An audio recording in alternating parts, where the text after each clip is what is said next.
What if there's a magic in the insignificance, in the details?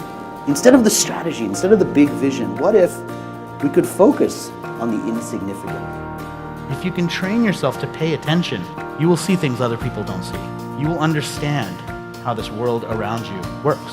So what is the future? Well, the future for me is about trends. And I talk a lot about trends, business trends, trends in our behavior, why we do the things we do, and how that's changing from year to year. And my definition of a trend is a curated observation about the accelerating present. So I don't believe that a trend is something that's going to happen at some uncertain point in the future, but that we're just guessing at right now. I believe that a trend has something to do with the present. And if we can learn to predict the accelerating present, that is the things that are happening right now, that will happen more frequently and with more impact in the future, then we can start to predict the future. Rohit is the Wall Street Journal best-selling author of 5 books on topics as wide-ranging as the future of business, how to build a brand with personality, and why leaders always eat left-handed. He spent 15 years leading brand strategy at Ogilvy and Leo Burnett marketing agencies, is a 2-time TEDx speaker, teaches marketing at 2-time TEDx Speak University,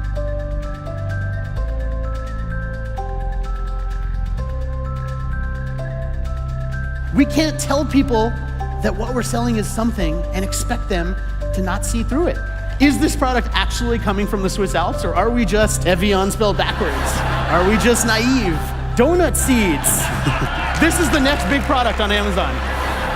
And the big problem is that there's so much stuff out there that it's very difficult to know what to pay attention to. So I want to take you inside that problem a little bit and talk about why it has become such a problem. And I think the first place we have to start is by taking a little bit of the blame, right? More doctors smoke Camels than any other cigarette, therefore, it must be good for you. But the problem that all of this leads to is we're in the middle of a believability crisis. It's not just affecting people selling certain types of products in certain categories. This is affecting all of us. It is harder to be believable today. So what are you going to do about that? How are you going to be more believable? It has to do with being able to deliver on one thing, and that one thing is trust. If we're trusted, we sell more products. Trust is not something that's given anymore. Trust is something we have to earn. And what they really want is an experience, something that lasts for longer, something that doesn't happen necessarily all the time. But when it does happen, we remember it. Another brand that does this amazingly well in a slightly quirky way is the Hans Brinker Budget Hotel in Amsterdam, which says that they've been proudly disappointing travelers for 40 years. Hans Brinker Budget Hotel, Amsterdam. It can't get any worse. But we'll do our best. They have brochures with asterisks next to everything that's not included, including maid service, lamps, curtains, windows, bed sheets. Why would any hotel brand, much less one that actually wants to succeed, use marketing like this? And this is all true, by the way. It's not like a fake ad created by someone. This is a real place in Amsterdam. You can go there tomorrow and stay there. Why would a brand use this type of advertising? Well, the thing is, they're a budget hotel. They're a hostel.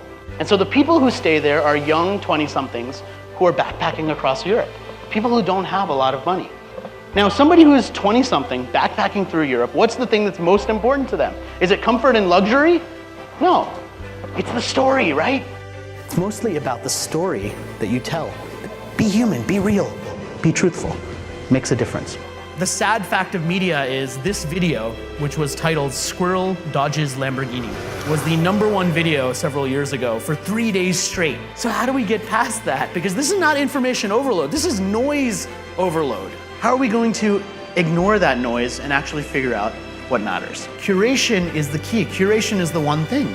That's what turns noise into meaning. One of the things people talk about and think about when it comes to trends is the trends are like finding a needle in a haystack. And the haystack method is the way that I curate trends. It's the process behind curating trends. And it's got 5 steps: gathering, aggregating, naming, elevating, and proving. So for me, gathering ideas means ripping things out of magazines, printing out articles, spreading out all of those things at the end of the year to eventually end up with the trend report.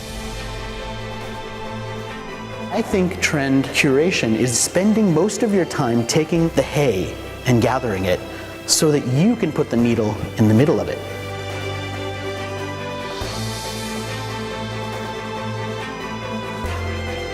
The principle of not overplanting your field is a perfect analogy for something we do in business all the time, isn't it? We come up with all sorts of ideas that we never follow through on. We have all sorts of meetings that we probably don't need. We're overplanting our field in the business context. And by looking outside of that context, by engaging your curiosity, you see something that you usually wouldn't.